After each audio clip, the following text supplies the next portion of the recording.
the new Tesla update is out there, so we're gonna do this video together.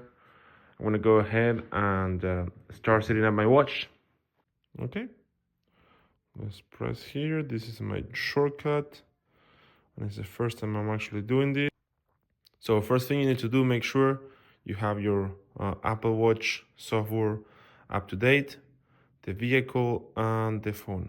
Once you have everything, because otherwise it will not work.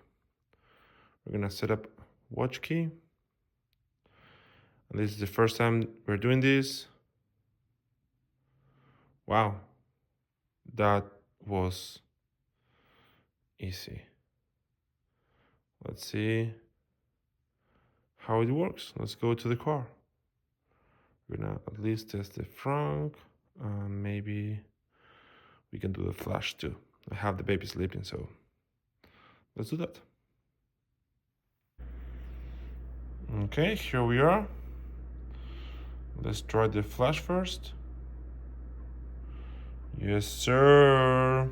This is working smoothly. Let's see the Frunk. Are you sure? Open Frunk. Ta-da!